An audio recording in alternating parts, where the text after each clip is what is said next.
Slice original. Symbol, the Jinyami symbol right here on your neck. Why did you decide to place it there? And why the Jinyami symbol? Mm, thank you.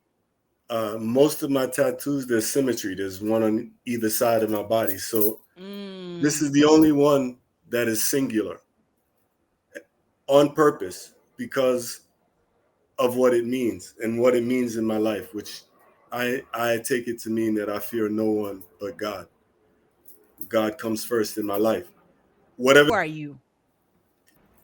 I don't think I don't think I became an artist. I think I was an artist. I think I found the journey. I found the path, but the Mm-hmm. path was always there. It was just waiting for me to step on it. Mm.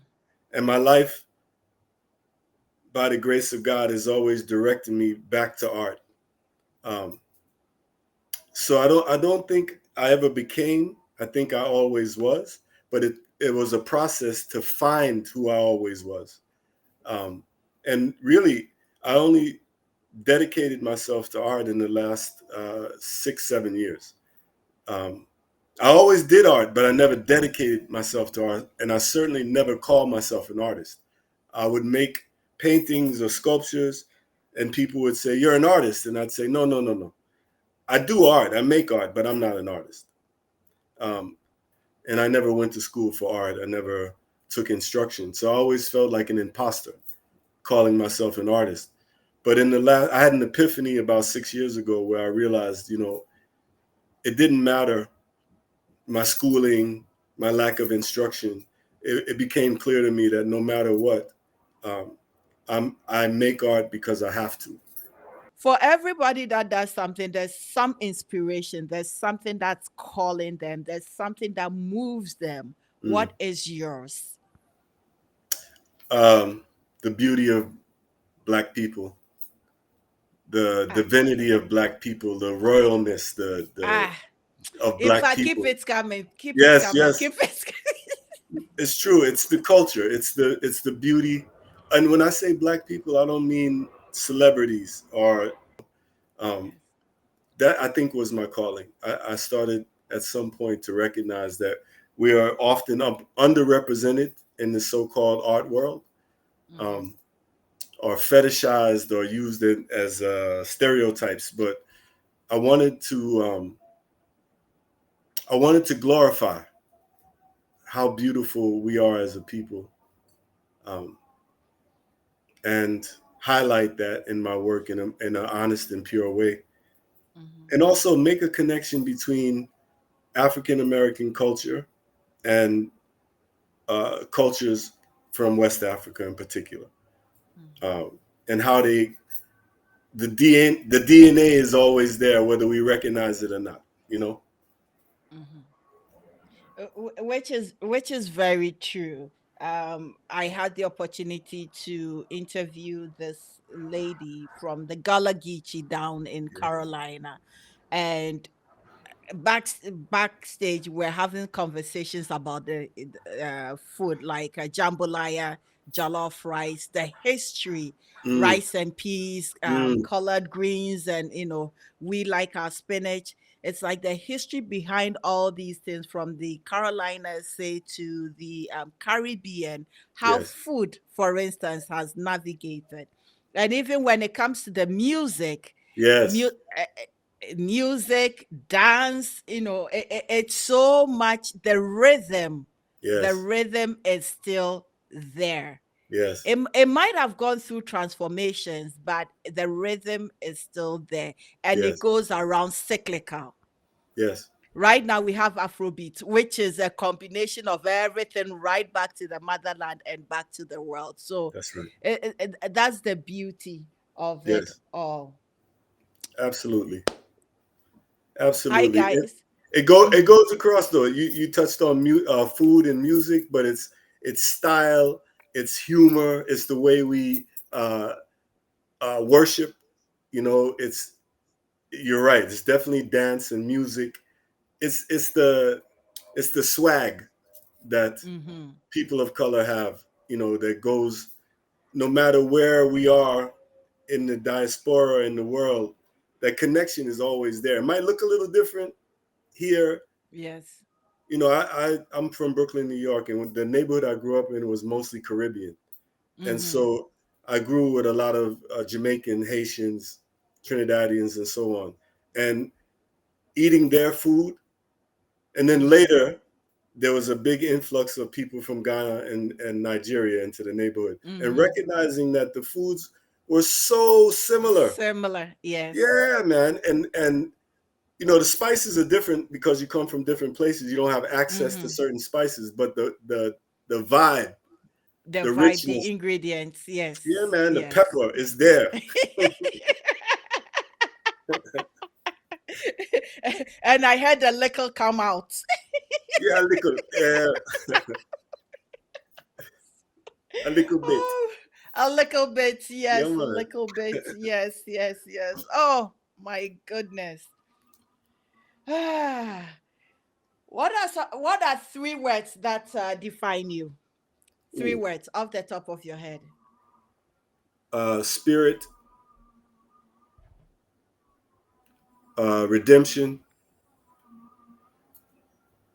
gratitude. Mm. Mm. Why? Why Mm. those three? It. Mm-hmm. Well, It's spirit. heavy.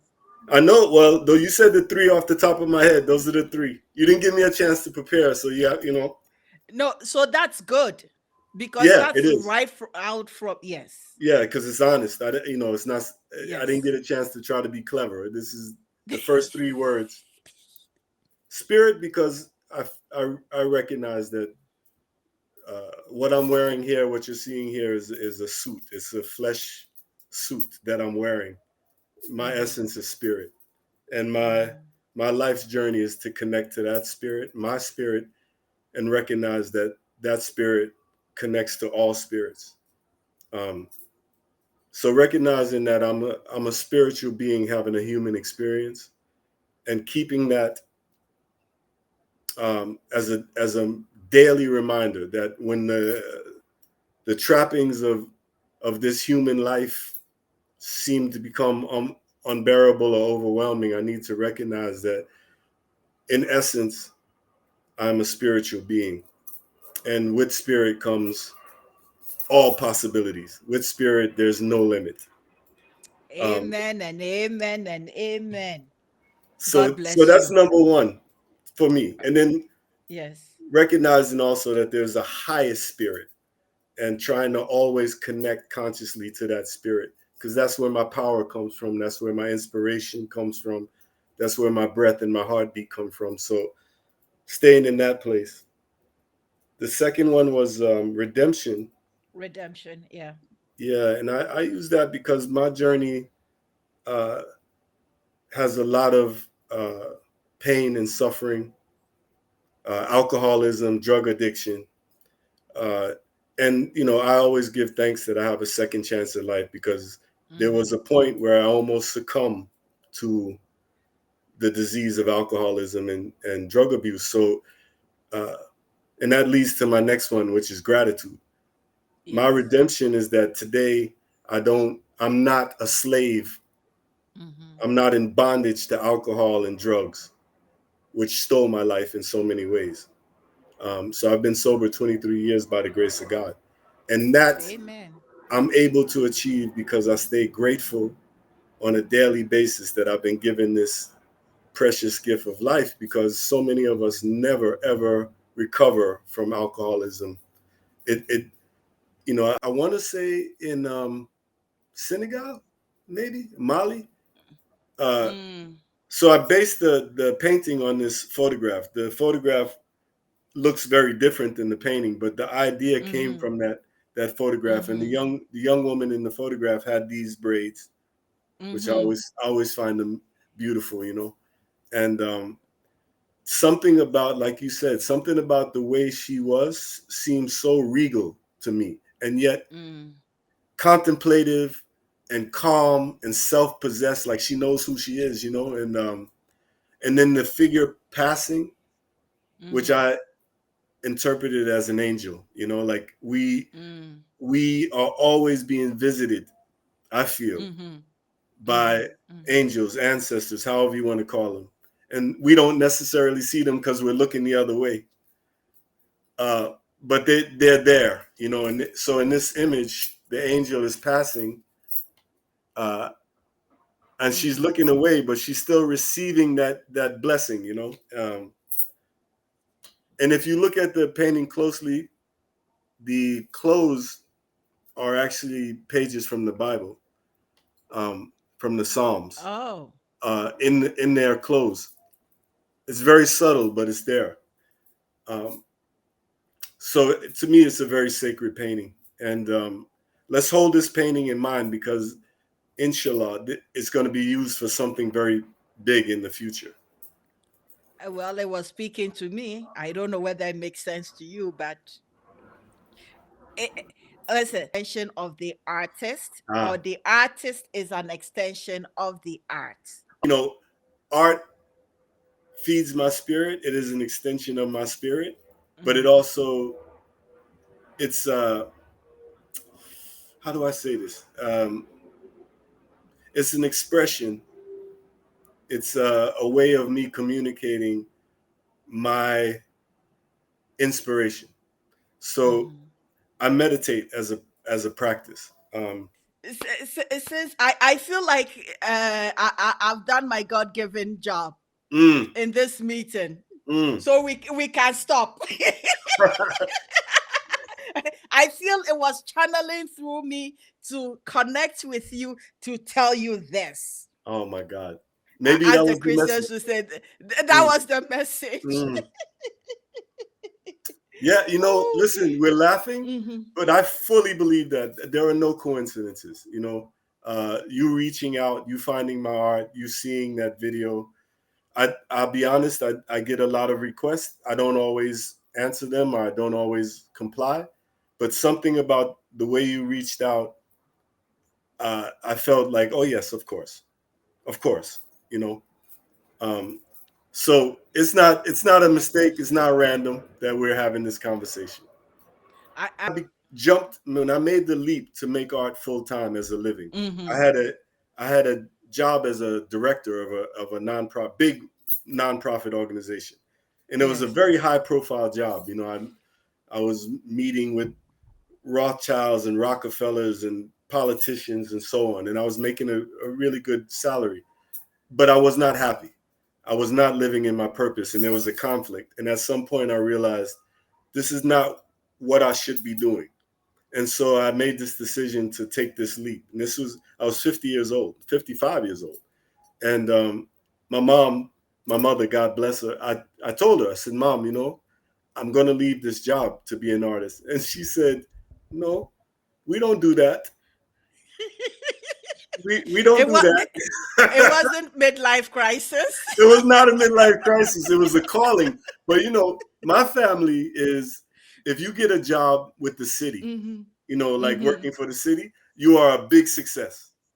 You know Yes. what I mean? You don't leave a secure job with a pension To to go become an chase artist. Are art. you crazy? I think nurses, maternity nurses, nurses that deliver and help with the process, and then also nurses that are at the end of life that help people transition. Those are You're bringing life in and you're helping the transition out. It becomes a commodity. A And commodity. like Yes. you said, for me, money is important, obviously, and it's an energy, but Mm-hmm. it's not the goal. It's the means to the goal. The goal Mm-hmm. is to be fully realized, happy. It's like you said about the people who have very little but are so Mm-hmm. happy Mm-hmm. because they've recognized that money isn't what's going to bring happiness. Mm-hmm. Uh, it's a means to happiness, but it isn't happiness itself. It's a symbol, but it isn't the real thing. Happiness is love, is connection to family and community. Mm-hmm. It's very simple things, but unfortunately, because of the way Western society is set up, we're brainwashed to believe that money is what's going to make you happy. Um, Money, comes with a lot of problems. More money, more problems. Yeah, you know already.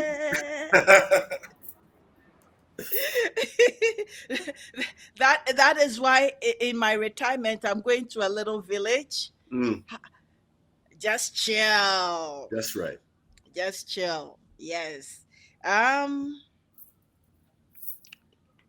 so let's come to business of art.